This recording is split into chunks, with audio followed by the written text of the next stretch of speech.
Okay, so I'm going to talk about some ugly watches, but first we're going to start out with some beauties. Look at that Patek, and that is a beautiful watch. And here's another view, and see how the case is shaped, how it would form right around your wrist, and it flows very nicely.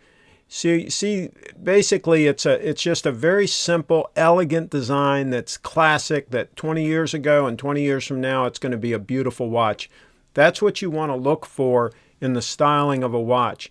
And look at this side view on this Grand Seiko watch in 18 karat gold. Look how thin that is. And again, how it would shape to the wrist and look very elegant on wrist. And that's only about a 35, 36 millimeter watch, which is perfect for a dress watch. These huge oversized watches do not make good dress watches. And look at the dial and look how legible it is.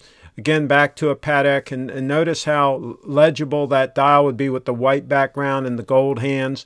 Now, of course, we've got the gorgeous Grand Seiko diver, which is just designed for a purpose.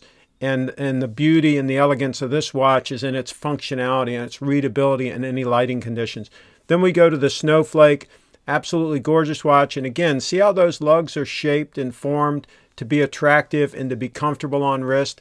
And see that gorgeous dial and the hands and just the overall fit and finish and just the overall quality that lends to a beautiful timepiece on wrist.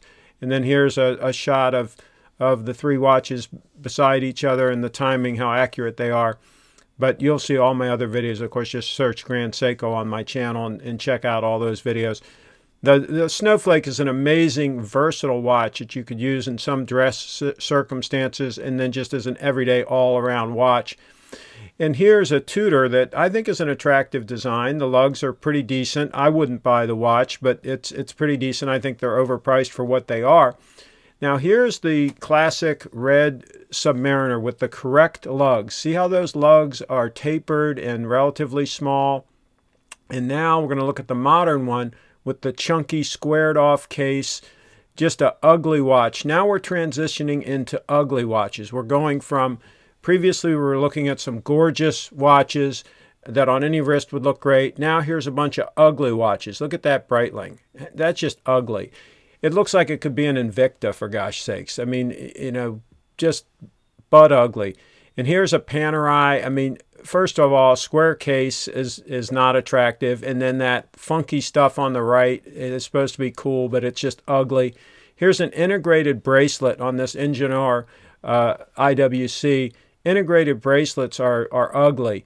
Here's another square watch, the Monaco. These are popular watches, by the way, that are just ugly, ugly watches. And look at this Jaeger-LeCoultre. I mean, if you wanted to just go out of your way to design something that would be ugly on wrist, there you go. And here's a Seiko. I'm a fan of Seikos, but they make some ugly watches too. You know, they're not immune. And so there's an ugly one. Now this Omega could have been nice, but look how the lugs attach to the case, how they don't flow from the case. They just look like they're just kind of stuck on there, and they're kind of thin and squarish. They just took a watch that could have been attractive and made it ugly. Now here's the Patek, and look at the case on this. I mean, just to talk about ugly. And then it has an integrated bracelet. And these things are popular. These things are selling. People are putting these things on their wrists.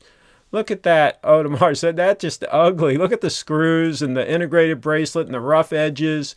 I mean, it just looks like a cheap watch. It's just ugly. And look at these Omegas. How ugly can you get? I mean, you know, you want to try to hit a watch with an ugly stick. Here you go. So here's one more ugly Omega. So let me know what you think. I mean, to me, a watch should be elegant on wrist, should be comfortable, shouldn't have all these sharp edges, and should do what it's supposed to do and look good doing it 10 years from now, 10 years ago. It should be a timeless design. That's my take on it. Hey, subscribe to the channel, hit that bell. If you enjoy local content like this, please like, comment, and share this video. If you own a local business, please join us.